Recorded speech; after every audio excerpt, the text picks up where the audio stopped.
Tell everybody about the book. It feels really inclusive and there's representation and Harry is loving it, right? he loves it. He loves it. But we're just happy. Do a squat if you can hear me. Can I touch things? Time's most influential.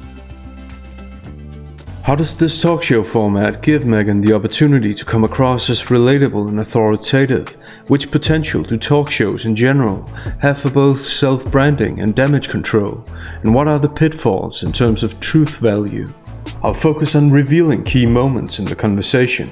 I'll use my educational background in media studies to introduce some of the questions we need to ask when dealing with a talk show. It's important to be aware of the visual and linguistic strategies to be able to evaluate the reliability of the information we get. Hang on, because things are about to get inclusive. Let's get the organic party started. But before we do, if you like the video, click the like button and make sure you subscribe for more videos. There are different kinds of talk shows. This format is called an entertainment talk show, characterized by famous guests and a very prominent host. It's different from a news talk show, which is characterized by discussions of relevant political issues. The first thing to look at is the studio. What kind of interaction does the room inspire? To find out, you look at lighting, colors, and decoration. You also look at how the host and guest are placed. Here, the studio is characterized by life and growth in the sense that we see plants and flowers. The orange flower corresponds to the orange light on the palm tree screen. Its placement right in the middle of the frame, right in the middle of the palm tree avenue, and with about the same distance to the two cups, creates symmetry. Aside from the fact that orange connotes warmth, the 3D-like depth of the palm tree screen invites the viewer to join the host and guest for the journey that this conversation supposedly is, as we learn about Meghan's journey. The chairs are also placed in an inviting manner. The host and guest are able to look at each other, which is kind of important. But they're also able to look at the audience, which is just as important. Because in talk shows, it's key to make the audience, and by extension the viewer, feel included in the conversation. The chairs are white, neutral, highlighting the colors of the host and guest's clothes. The life metaphors, colors and placement all have pleasant and inviting connotations. The settings reveal that we're about to see a friendly conversation as opposed to a heated debate. The function of the host is to create a so-called parasocial relationship between her and the viewer. A parasocial relationship is when the viewer imagines being friends with another person whom they don't know. For the viewer, the host's gestures and speech patterns can invoke feelings of familiarity and similarity. In this case, obviously, these attempts to influence the viewer's perception of the host can be contradicted by pre-existing knowledge. Also, the host is there to instruct the viewers what to think about her guests, which raises research questions like, what kind of authority does the host assign to the guest? How does the host address the guest? Is it a critical line of questioning, or is it a cozy chat? The overall question we should ask ourselves is why? Why is the conversation the way it is? And why is the guest being addressed this way? And with what potential effect? This talk show format has the potential to make Meghan score high on important self-branding metrics like familiarity, similarity, and likability. Likability occurs when the viewers perceive the guest as relatable, when the viewers are able to identify themselves with the guest's opinions, beliefs, and life experiences. Our first guest is a mother of two who played hot girl number one in the movie A Lot Like Love. Also, she loves redheads. Please welcome my friend Meghan, the Duchess of Sussex.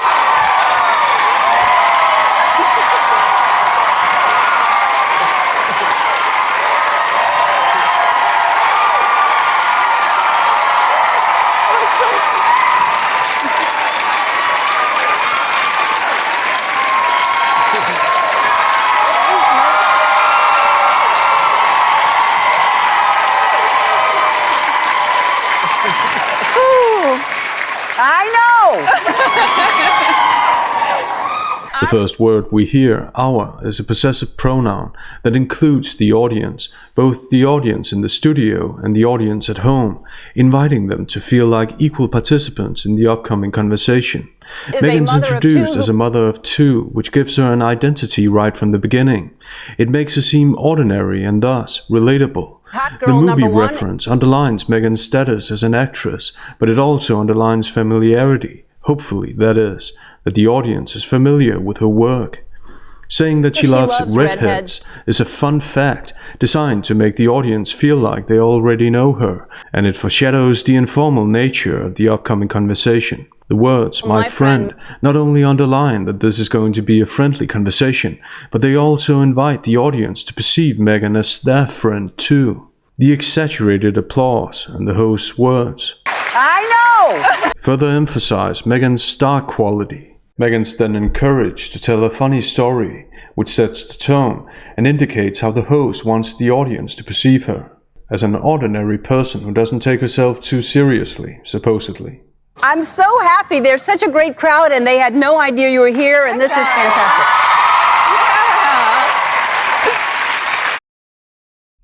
But you used to come to this lot to audition all the time. Oh my gosh, completely. I would park at gate 3 and then I would scoot on over. And what was so nice is the security guards here would always say, break a leg, we hope you get it. So to drive in today was very different. So your car that you used to drive to auditions was a very special car. Yes, the key stopped working on the driver's side and I would open the trunk and climb in. That's how I would come to and fro. Did anyone ever see, I know you parked far away, but did anyone ever see you climb through a trunk? No, I would play it off. I would go like, oh, I'm just looking for my resume and the things we do. A passage like this shows the degree to which entertainment talk shows are planned. When the host asks if anyone saw Meghan, it's an invitation to Meghan to come across as even more witty and informal. Talk show formats that aren't planned don't allow the guests to portray themselves the way they want. Next, a few clips from a Danish talk show, which is slightly different. Jeg har givet mit svar på spørgsmålet. Så du udelukker ikke nye stramninger, hvis jeg forholder mig ikke til, om der... Du vil ikke svare på, om der kommer nye stramninger, så du udelukker ikke nye stramninger.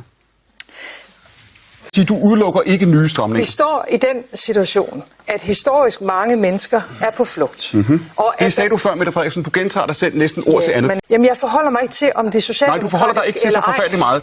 When interviews and conversations are planned and maybe even scripted, it allows the guests to repeat the same stories in order to portray themselves in a favorable light, or what they perceive to be a favorable light, because brand identity, how the celebrity wants to be perceived, can be very different from brand image, how people actually perceive the celebrity. And the clicker wouldn't open the front doors. And I couldn't afford to fix this car, and this was how I got from one audition to the other, so this was, this was my girl. For whatever reason, the trunk would still open with the key. Open my trunk and play it off, look around and be like, oh, I'm just digging for a headshot or a highlighter. Crawl into the back of my car, pull the trunk. Next, we see that it's not just the host who involves the audience. The guest does it as well. But we met at a pet shop. Yes. And I was going there to rescue a dog, and it was right around Christmas time, and you would come in at the same time, and you just looked at me and said, are you getting that dog? Get that dog. You have to take that dog home. I was like, well, if Ellen said I have to take the dog home, I'm getting this dog. Yeah. Yeah, I didn't know who you were. I just love people rescuing pets. The placement of the chairs makes it easy for Meghan to include the audience as she goes on with narratives that portray her as caring and kind. And just in case the audience isn't convinced, the host makes sure to repeat the verb rescue. And I was going there to rescue a dog. I just love people rescuing pets. And anything that the host loves, the audience is invited, or instructed more like it, to love as well.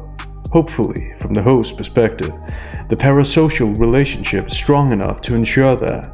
An entertainment talk show is also a safe space for generic observations and undefined terms. Let's watch. Y'all moved here, and Harry is loving it, right? He loves it. He loves it. What's he love so much about California? Just been able to spend a lot of time at home and creating our home, but I think it's just the lifestyle and, the weather's pretty great. But we're just happy. Yeah. That's not them there. That's not your backyard. That is not our backyard. That was when we announced we were engaged. That was a long time ago. Yeah. Yes, because nothing guarantees everlasting happiness like the weather. The word lifestyle remains unspecified, and the word happy functions as a closing, not as an opening for questions about what this happiness entails. The adverb just has an oversimplifying function, underlining that this is a closing, that Meghan doesn't have more details she wants to give. It's telling that the host doesn't ask clarifying questions, especially in light of the chaotic background for the couple's decision to move. This is proof that entertainment talk shows are supposed to be surface level and light, because there are lots of critical questions to ask. There was no guidance as well, right? You know, unlike what you see in the movies, there's no class on how to speak, how to cross your legs. That was not something that was offered to me. So nobody tells you anything? No. Nobody prepares you? No, I mean, but even down, but even down to like the national anthem. That's me late at night Googling, what's the national, I've got to learn this. I don't want to embarrass them. I need to learn these 30 hymns for church. A few days before the wedding, she was upset about something. It made me cry. And it really hurt my feelings. And I thought in the context of everything else that was going on in those days leading to the wedding, it didn't make sense to not be just doing what everyone else was doing, which was trying to be supportive, knowing what was going on with my dad and whatnot. Aside from the obvious stress that all of us would feel about having to find the lyrics to a song, it's worth noting that Meghan portrays herself as the bigger person who forgave Catherine on the one hand. Okay. And I've forgiven her, right? While on the other hand, this forgiveness doesn't sound that simple. Meghan says she thought it didn't make sense to be anything else than supportive to her, knowing what went on. Aside from this being an attempt to garner sympathy, it also has the potential to distance viewers from Catherine and her insensitive actions. Apparently, Meghan's personal situation absolves her from any kind of criticism. Imagine that. A talk show can use the best sympathy tactics in the world, but the viewer's pre-existing knowledge about the celebrity from other interviews plays a huge role in whether or not viewers will empathize with the celebrity.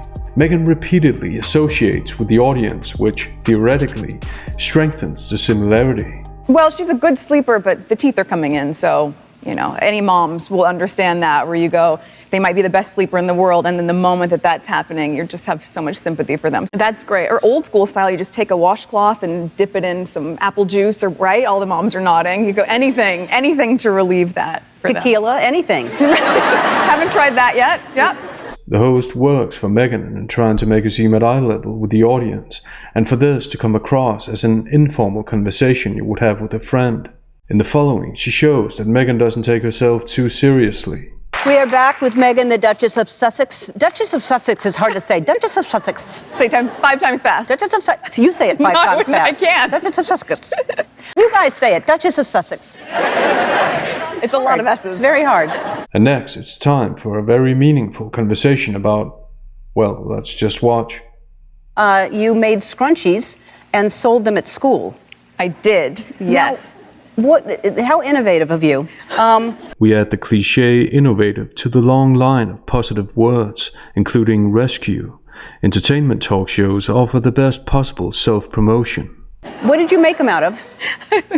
And I'd buy the elastic and tie the knot, and I had a little sewing machine, and, you know, just made scrunchies and sold them at school. That's amazing. And then, yeah, I mean, I guess they're back now. People are wearing scrunchies again. Portia wears scrunchies. There's a reason for these seemingly meaningless, relatable, and cute stories. The next clip makes it clear. You and Harry are on the cover of Time's most influential. Congratulations. First of all, I agree.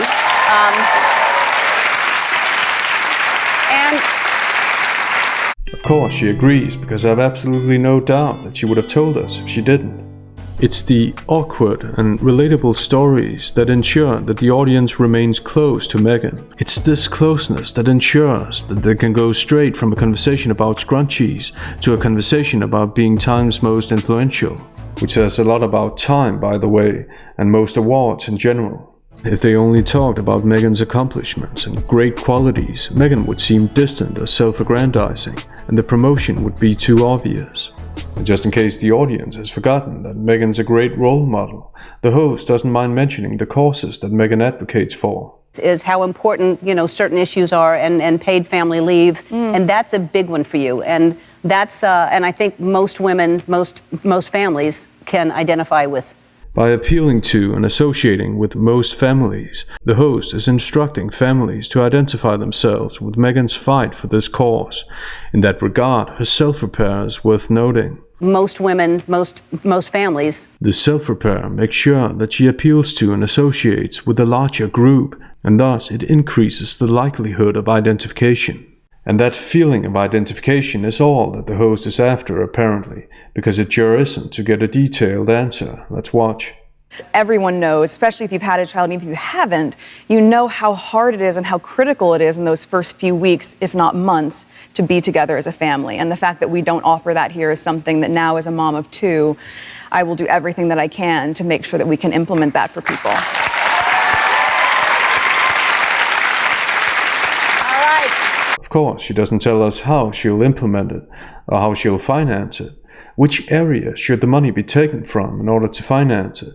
This passage underlines the pattern of Meghan being portrayed as a rescuer, whether she's saving animals or families. The best kind of advertising is superficial and unspecific, because it's when you start going into specifics that disagreement occurs, and disagreement ruins the parasocial relationship that this talk show seeks to establish between host and viewer, and guest and viewer. Next, the deliberately vague nature of this totally improvised conversation is about to intensify, and I can't wait to see the surprises they have in store for us. So the bench. You know, I wrote this originally just as a poem for my husband on Father's Day, and it was about my observation of him and, you know, him being a dad, which was the most beautiful thing to watch. And that was really the intention of it. And then once it was shared with a couple of friends and people that we were close with, they said, no, this resonates for me too, because it feels really inclusive and there's representation, and it's just like a sweet love story between a family. The softer side of masculinity, the softer side of fatherhood, to be able to see that. Good thing inclusion and representation aren't the criteria that actual reviewers go by. Good stories, as told in books and movies, are judged based on criteria such as originality, exciting story and plotlines, interesting characters, and dare I say, complexity. It's telling that Meghan's first and primary focus is on people's innate characteristics, what they were born as and how they look. Those are literally surface-level observations, just like the platitudes, inclusion and representation are surface-level, and just like this entire conversation is deliberately surface-level. Just like these platitudes are at the forefront of promotional materials for books and movies that don't have a lot to offer, they're at the forefront of Meghan's self-branding. Whether she has more to offer remains a mystery. She's an incredibly powerful voice for gender equality. And it was incredibly inspiring, the resounding themes that came up about representation, about inclusion. And try to include it all in there and make sure everyone felt like they could see themselves in these pages. Because I remember as a little girl, you didn't always see someone that looked like you. And I thought that was really important to have everyone's story feel like it was unfolding on those pages for them. It's really sweet. Even though she made sure that everyone could see themselves in these pages, it wasn't everyone who could see themselves in these pages, which is surprising to me. This is blessedly not a long book. There's no narrative to speak of, merely a series of vignettes in which the relationship between a father and son is sketched out in a series of banalities and badly constructed rhymes. There's no story in the bench, nothing happens. It's a long list of disparate statements. The self-promotion is excessive and strangely intrusive. Next, notice how the same praise is repeated 3 times in 10 seconds. That's the only truly impressive achievement in this conversation. You're a good dancer. Oh, thank you. No, you are. You're a really good dancer. I love to dance. Archie loves to dance now, too. But anyway, no, you're a great dancer. Thank you. Another way that hosts encourage and essentially instruct people to like their guests is to have a camera in the streets. Let's end with a practical joke. The joke is designed to strengthen Meghan's likability, which is needed considering the overwhelming negative attention. Do a squat if you can hear me. Okay, all right. You're going to say everything I tell you to say. Why though? I know. Oh, this is a lovely day. Oh, this is a lovely day. A lovely, lovely day. A lovely, lovely day. Lovely day. A lovely, lovely like day. Bill, can I touch things? Can I touch things? Can I touch them? Watch me, Pwama. Pwama, watch me. Watch me. I'm going to touch. Oh, good energy, good energy. Good energy. Oh, good energy, good energy, good energy, good energy. Okay, let's go to the next table. Okay, let's go to the next table. Or let's not. Because a talk show like this contains so much advertising and no profound questions and answers, to say the least, can the audience trust what the celebrity says they're fighting for, or that they're happy and innovative or whatever? How can the audience trust information when there's so little of it? In the intro I said, let's get the organic party started. Let's take a trip down memory lane. Let's get the organic party started. Sadly, even organic parties come to an end, and it's time for me and my most inclusive employee to thank you for watching this video. Do you have a few words you'd like to say? Will I get paid this year, sir? How long's the wait, sir?